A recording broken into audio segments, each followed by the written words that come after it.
So up along the North Shore in Finland, Minnesota, in Lake County, you'll find Wolf Ridge Environmental Learning Center. So we know at least 3 of the members of the Minnesota Live team had the opportunity in elementary school to experience one of the programs. Their executive director, Peter Smerud, is here in the studio to talk more about it. Pete, thanks for coming. Thanks, Chris. Thanks, Brittany. Kind of cool to hear that a bunch of our staffers have gone through the program. I love that. Right? That. Yeah, absolutely. What do you think it is about visiting there that is stuck out? As I'm sure the same staffers we're talking about went to 50 other things when they were kids, and that doesn't stick out as a memory to them. That, it's the first time away from home. It's for some kids the first time where they've ever been someplace where it's dark. That outdoors, they're bonding with their peers, they're learning in a different manner. That for some kids, really, they get turned on by that. That's, they blossom. Maybe they don't do as well in formal school, and to do this outdoors just explodes with interest, and the memories are really vivid. It's astonishing how clear the memories are that they describe 20, 30 years later. So take us back to the beginning. How did this all begin? It started with a school teacher from Cloquet, Minnesota, who in 1970, the first Earth Day, that he organized events for kids. And that was a big series of events of environmental education, and that April 70. From that, a vision was created. They wrote a grant, and in 1971, Wolf Ridge opened in Isabella, Minnesota, in an old Job Corps camp, and it took off. We had 27 schools that came that first year, the majority of which still attend with their kids from those communities. And we moved to Finland in 1988 in our new permanent facility. And it's an overnight thing. It can be a day thing, but it can also be an overnight thing. You can think about our location, Yeah. that it's an overnight thing for almost everything we do. And that for schools, they're coming from mostly the Twin Cities, but all over the entire state. From Rochester to Warroad, from Grand Portage to Breckenridge, everywhere in between. And they typically come for either 3 or 5 days, arrive on a Monday, leave on a Friday. So they leave Monday morning, arrive for lunch. Friday lunch, they load in the buses and head back home. We've been showing pictures of different scenes and wildlife and a porcupine.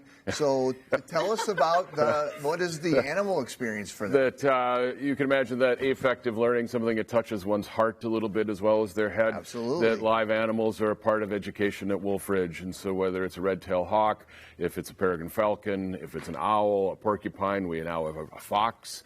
And so that animals that can't be released into the wild, often they're injured, and that they can become education ambassadors for us. And for some children, that's a real connection, and it makes it a bit more real. What I can learn in my head and be outdoors seeing, if I can be up close and personal with, that's huge.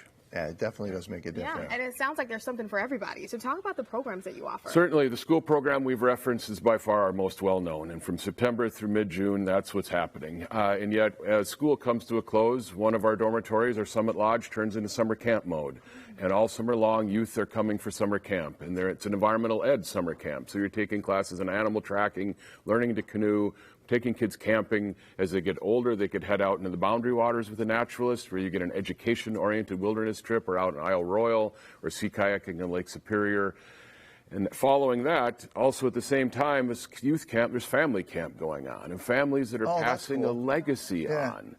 Think about the parents that grew up outdoors, and we all see it. We see how much children are spending time on screen, that parents and grandparents that want to pass on this outdoor legacy to their children by spending a week with us. And adults can also come alone, too. Yeah, like in September, right at the peak of fall colors, we've got a great adult weekend and programs like they can learn to band owls and see little saw-whet owls up close and personal.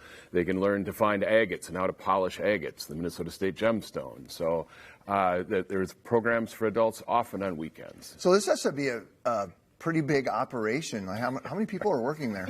In a course of a year, about 100. Yeah. We're one of the largest employers in Lake County. Now, Lake County doesn't have a big population. Yeah. But no, on any regular basis, there's 60 or 70 people there, depending on the season. And whether we have camp counselors coming in, that bumps us up, of course. Sure. Yeah. And you're talking about sort of expanding what you're doing to make this experience available to more people. Tell us about that. Think about the Minnesota Live crew that can still describe their memories from it.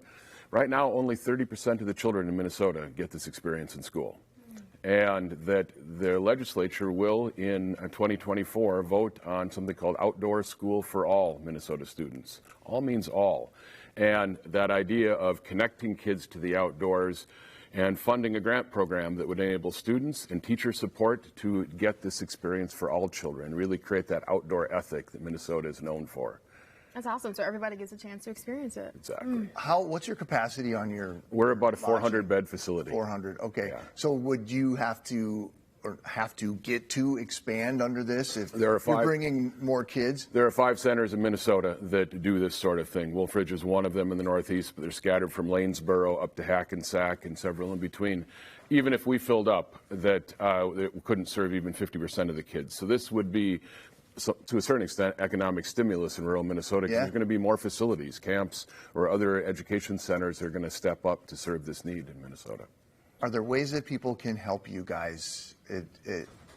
Right? None of this happens. None of this just happens. Right. We are a private nonprofit, and so we rely on donations that come into our facility and help kids keep this affordable to them. So there's a very easy way. The donations to Wolfridge make it happen for these children.